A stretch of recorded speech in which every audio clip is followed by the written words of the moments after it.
Hello everybody, in this video let's see how we can create a sliding menu in Excel with the help of VBA. So if I press the show menu button on Excel, you can see that a menu pops up from the left hand side, and also the shape actually slowly and gradually increases in the width. So if I press it once again, you will see that the shape actually shrinks, and that is the animation we are going to achieve with the help of VBA.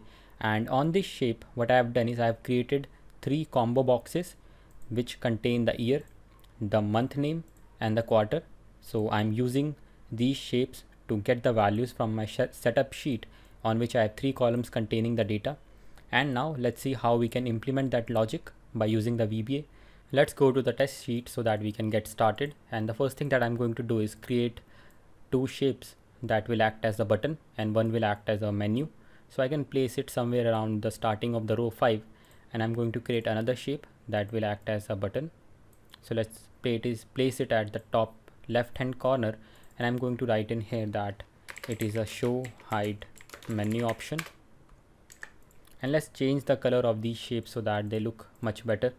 So I can go for a dark green on both of my shapes, and I can remove the outlines. And now what we can do is simply create 3 combo boxes on the menu shape. So let's go to the developer tab, and from the insert option, make sure that you choose the option of form control and not the ActiveX control. So let's select the combo box, and I'm going to draw it here, and then I'm going to copy and paste it here 2 times. And now let's place those combo boxes on the shape. So let's right click and drag, right click and drag. And then what I'm going to do is simply assign these shapes the values from the setup sheet. So let's right click and go to the format control option, and in the input range I need to write year, and basically year is my named range. So let's click on OK, and you can see that in the drop down I have my year visible. And if I press Ctrl F3, you can see that I also have quarter and the month in my named ranges. So let's click on that, and let's type here quarter, and in the next one I'm going to type month.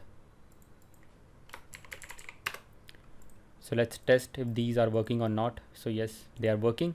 And the next thing that we can do is simply group all these combo boxes as well as the menu shape. And for that, let's open the selection pane. So I'm going to select these drop downs and the menu shape, and let's right click and choose the option of grouping, and I'm going to name it as menu shape. And the first shape will be named as show or hide button. And with that being done, what we can do is simply remove the grid lines so that it looks much pretty. And now let's go to the developer tab and then click on Visual Basic, and we can start writing our code. The first thing that we need to create is a new module, and then here I'm going to create my new subroutine, and I'm going to name it as show hide menu. And then I'm going to create a new variable which will be target cell as range. So I will explain to you what that target cell is going to hold, but first of all let's write an if statement. So I'm going to write if target cell dot value is equal to true, then I want to do something, and then let's close the if statement. And I also need to create an else part. So basically what I want to do is, if in case let's say I'm assigning the D1 to be equal to target cell, then let's say if the value of target cell is true, what I want to do is show that menu, and in case if that value is false, I want to hide that hide that shape. So let's go to Visual Basic, and now let's set a reference to that target cell. So I'm going to say set target cell equal to ws test dot range D1. So if the value of that cell is true, I want to show that shape. So I can write ws test dot shapes show menu shape dot visible is equal to MSO true. And in case if that value is false, I want to hide that. So I can copy this code and place it inside the else part. Let's indent that, and I'm going to write end if. So let's change the true to be false, and instead of MSO true, I'm going to write MSO false. So right now if I assign the code to the shape, so let's right click and click on assign macro and click on OK. So if I click on it, right now it has actually hidden the shape because the value of d1 is nothing, so it is considering it as a false value. But if I write true here and if I press on that shape, you can see that the menu is actually visible, and if I change that value to false, it will get hidden, and if I change that to true, it comes back once again. And based on that logic, we can now write more code. So if in case the value of that cell is true, I want to set that value of that cell to be equal to false. Target cell dot value is equal to false. So let's say when the if condition checks that the value is equal to true, it shows that shape, and then it should actually set that value to be false, so that when the user clicks once again, the shape should get hidden. And in case if it is already hidden, then the value of that cell should be equal to true. So let's write true. And if I go back to Excel and press once again, you can see that now the shape is getting hidden and visible, and based on that, the value of the cell D1 is also getting changed. And now let's write the code for increasing or decreasing the width of that shape. So let's go to the Visual Basic, and I'm going to create a new subroutine, and I'm going to name it as sub slide right or left.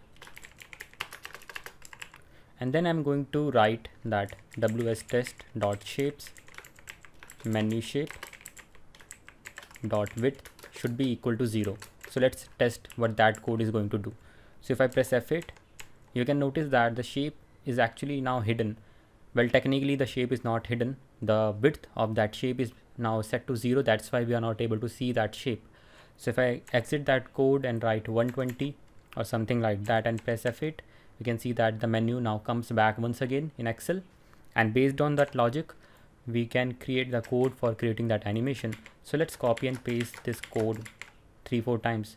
So I'm going to start from 0, then I'm going to move to 20, then 40, 60, 80 and 100, and let's copy once again. So the final value will be 120. So if I press F8 and step into this code, you can see that once the first line is executed, the shape is actually hidden, and if I press once again, the shape starts getting visible and it will keep on increasing its width. And by that logic, now we can start writing the more code so that we can perform that animation. And instead of writing all these lines of code that is actually getting duplicated, what we can do is simply create a for loop that will, in just 3 lines, iterate again and again, and then based on the value that we are providing, it will increase the width or decrease the width. Now I can actually remove all these extra lines of code, and I'm going to create a variable that will be dim x as integer, and I will use that variable to set the current value of that width of that shape. So let's write a for loop. So I'm going to write for x is equal to 0 to 120, and I want the value to be set in steps of 20. And let's indent that code, and I'm going to write next x, and instead of 0, if I write x and if I press F8, you can see that the shape becomes invisible, and then the width keeps on increasing as long as I press F8. And based on that logic, we have created our animation. And now what we can do is, depending upon the selection and the value of that D1 cell, we can create an animation of either increasing the width or decreasing the width. So let's see how we can implement that. The next thing that I'm going to do is simply provide a parameter in that subroutine. So I'm going to write optional show menu as boolean is equal to true, and then I'm going to declare another variable which will be menu width as integer, and then let's set that variable to be equal to the current width of that menu. So I'm going to write menu width equal to wstest.shapes menu shape dot width. And inside the for loop, what I'm going to do is simply check that if show menu is equal to true, then do this and let's write end if. And in case if that value of show menu is equal to false, what I am going to do is simply write an else condition, and let's copy this code, and if I paste it here, and instead of x I'm going to write menu width minus x. And now what we can do is simply go to the first subroutine, and after we have made that shape visible, I'm going to write slide right left true, and before we make the shape hidden, let's write slide left right, slide right left false.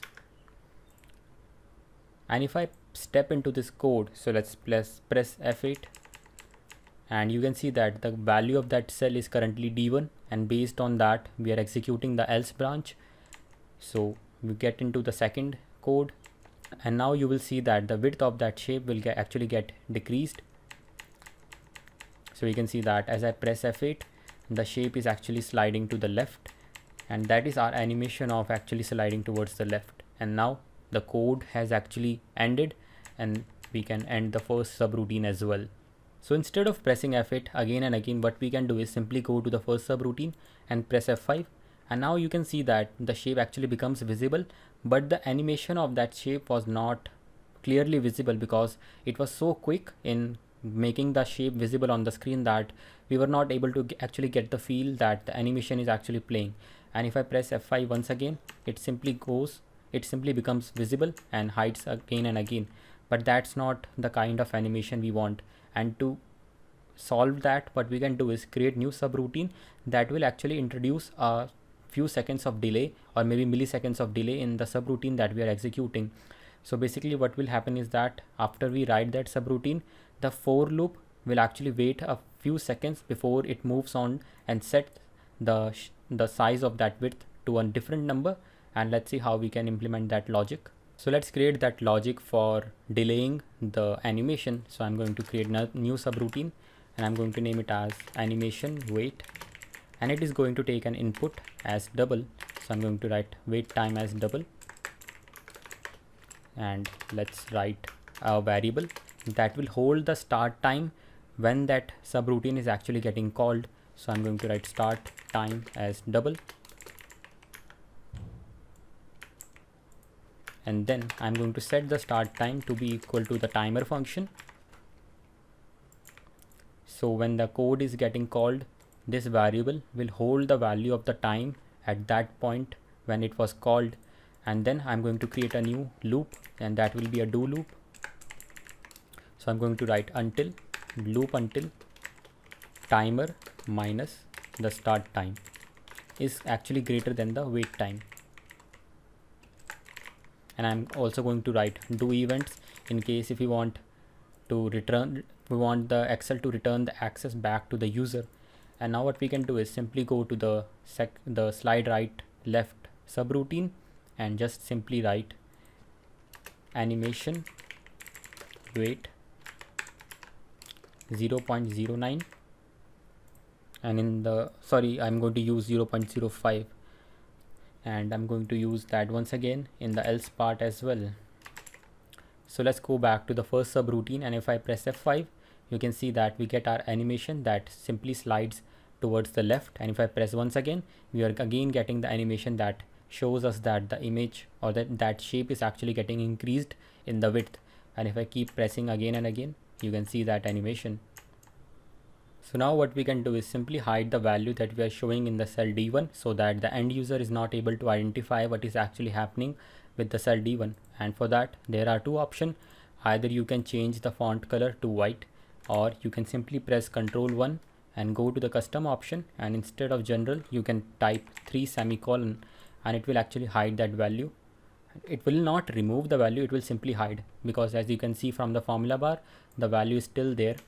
And if I click, you can see that animation is still there, but the end user won't be able to find or identify that the cell D1 has some kind of value. And the next thing that we can do is simply click on the cell D1 and press Ctrl+1 once again, and in the protection tab I'm going to uncheck the option of locked, because eventually I'm going to protect that sheet so that the user is not able to move that shape. And if in case I'm keeping that cell as locked, then the value of that cell will not be changed and our VBA code will actually get stopped, or it will actually end. So let's go to the review tab and let's click on protect sheet, and I'm going to type 1 2 3 and let's click on OK. 1 2 3, click OK. And if I click on that shape, you can see that I'm able to create that animation and the value of that cell is also changing, but I'm not allowed to move that shape. As you can see that I'm trying to click on that, but that shape is not getting selected. And now let me just show you that what would actually have happened if we didn't have removed that protection. So let's unprotect that sheet, and if I type 1 2 3 and let's click on OK, let's press Ctrl 1, check that locked option, click on OK, protect sheet, click 1 2 3 1 2 3, and if I press on this button, you will see that the VBA code actually breaks and it stops us because we are not allowed to change the value of a cell in case if that cell is actually protected. So that is why I actually had to remove the protection from that cell.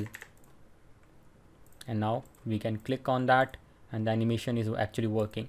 So that was how you can actually use VBA to create a sliding menu in Excel.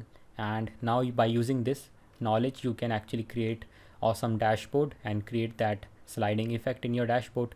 So that was all for this video, and I will see you in the next one. Until then, have a great day.